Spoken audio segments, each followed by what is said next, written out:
Magandang araw mga kaibigan. Bigyan natin ngayon ng reaksyon itong idea na si General Torre ay posibleng bigyan siya ng government post. Marami ang nagsasabi na baka siya daw ang papalit na NBI director. May nagsasabi rin, DPWH Secretary. Okay. So, ito, yung, again, i-shout out ko ang aking mga kaibigan na researcher, si Chris Torres at Eudora. Salamat sa inyong pagpapadala sa akin ng mga post, articles, and videos. Ito, tanong sa akin, pinadala sa akin, according to Secretary Remulla, may nabasa akong post, baka bigyan pa rin ng posisyon si General Torre. Bagay ba sa kanya, sir, ang NBI Director? So, ni-research ko, kung law enforcement, police, PNP, halos pareha sa NBI, law enforcement, baka pwede. Kasi yung mga previous administration, Gloria Macapagal Arroyo, dalawang galing sa pulis ang naging NBI director. Una si General Y. Coco at Gat Danggol, basta dalawa, Gat Danggol Magdula, galing sa PNP, naging NBI director sila. Kaya lang, mayroon palang nabasa ko lang ito sa mga comments ng mga subscribers ko. Mayroong dalawang batas. RA 157 as amended by RA 10867. Ang isang qualification para ang isang tao ma-appoint as NBI director, dapat isa siyang abogado, pasado sa bar. So, with this requirement, nakalagay sa batas, automatic disqualified na si General Torre. But, kung gustuhin ng PBBM admin, kaya rin ang gawin. Pwede siguro, I don't know. Basta, yun ang nabasa ko sa mga comments ng aking mga subscribers. Nakalagay sa batas, dapat abogado ang magiging NBI director. Okay. So, kung hindi siya pwede sa NBI director, ano pang pwede? Yung iba nagsasabing DPWH secretary. Okay. Don't get me wrong, Mga DDS tayo, alam natin kung ano ang ginawa ni General Torre sa ating Tatay Digong. Masakit, di ba? But then, in fairness, nagkakaproblema tayo sa DPWH kasi sa opinion ko, masyadong mabait ang Secretary of DPWH. Para bang kayang-kaya ng mga nasa baba. Kasi niluloko lang Kailangan natin ng DPWH Secretary na bastonero, yung matapang. Yung pag nagsalita, manginginig yung nasa baba. Opinion ko lang ito. Baka magandang ilagay si General Torre sa DPWH para kaladkarin niya ang mga DPWH engineers yan na gumagawa ng kalokohan. Napatunayan niya na, kinaladkad niya ang Tatay Digong natin. Sino ba to? Pastor Kibuloy, KOJ, sa talagang heartbeat to the max. Hindi mo naman kailangan maging engineer para maging DPWH secretary ka.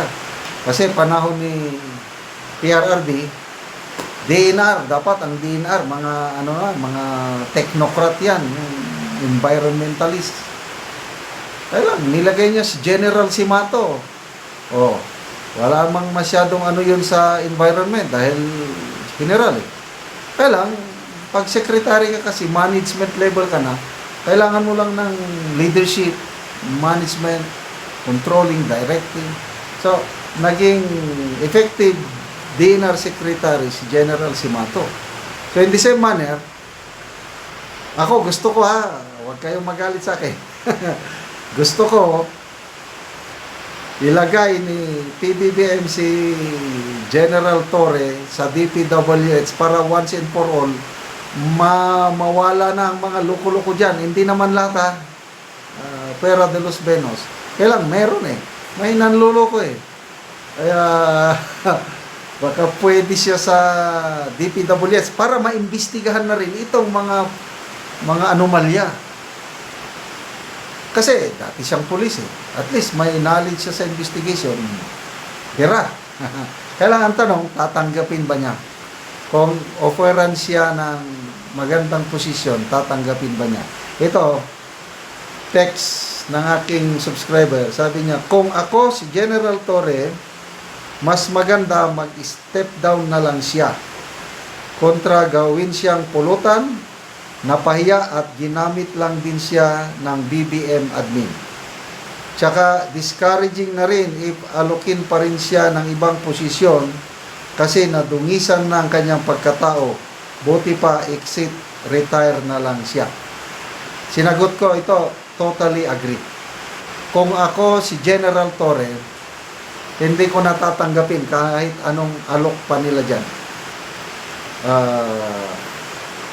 Most likely, tingin ko lang ito, most likely, nagtampo na siya. Kasi bigla lang siyang nirelieve. Tapos yung turnover ceremony kanina sa Camp Crame, hindi na siya nagpakita. Kasi kung maganda yung pagtanggal sa kanya dahil prinamisan siya na ito, mas magandang ibibigay namin, di okay lang pala, sige sir, okay yan. So, kung ako, inoferan ng ganun, magandang posisyon, pag turnover kanina, mag-atin ako sa turnover, total, inalis ako, pupunta man ako, magiging NBI director man ako, magiging ambassador ba, magiging, mas maganda eh. So, the fact na hindi siya nagpakita sa turnover, ang magkaintindi ko dyan, nagtampo na siya. So ngayon, I don't know kung anong ginagawa, hinuktok kung sa Bisaya, nagmuni-muni, anong gagawin niya, magre-retire na ba? Kasi pwede na siyang mag-retire ngayon kung gusto niya. Para yung 4-star rank niya maibigay sa bagong PNP chief. Pwede rin, magpaugat muna siya. Bakit tinanggal niya ako? Ako pa rin dito. 4-star pa rin ako. Kailang wala na siyang bodyguard. Hindi na katulad ng dati itong pinaka-latest na grabe yung convoy niya na dami, sobra pa sa presidente. So, sa tingin nyo? Mabibigyan ba siya ng bagong pwesto? Tatanggapin ba niya? Paki-comment ko na. Kaya salamat mga kaibigan sa inyong pagsubaybay sa ating channel. Nakakatulong kayo ng malaki sa tribong Talandig ng Bukidnon dahil ang sweldo natin sa channel na ito pantulong sa tribo. Namimigay tayo ng mga libreng yero at pako para makapagpatayo sila ng mas maayos na tirahan. Panoorin niyo ang video na ito. Ante nga matagaan og yero nga mag-atop na siya karon. Ug iyang gikarga sa motor aron makaadto sa iyang balay. Iyang atupan karon. Karon abot na gid si ante sa iyang gabalayan. Abot na gid si ante sa iyang gabalayan. So mo ni ang gabalayan ni ante nga iyang kaudan sa yero nga nahatag sa iya.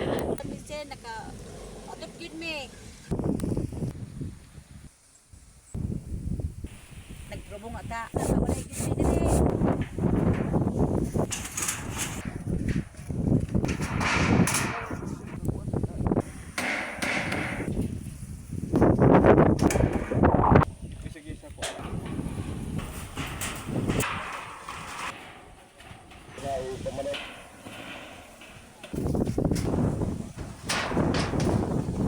So, nagkaw man na gyud.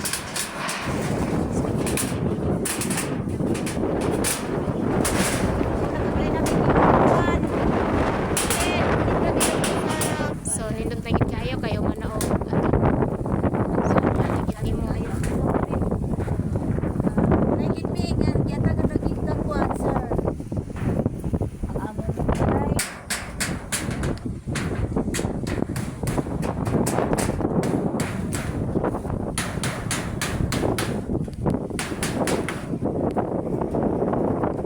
So karon ante yon sa imong masulti nga nahuman na gyud ang pag-atop sa imong balay.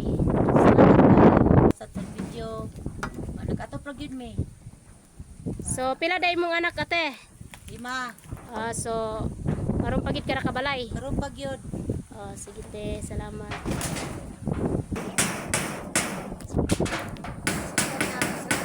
Salamat gyud nga naka-atop ko kuan sin, nakabalay gyud ko. Karon pa gyud ko kabalay ani. Salamat sa Ginoo. Sige te, salamat po.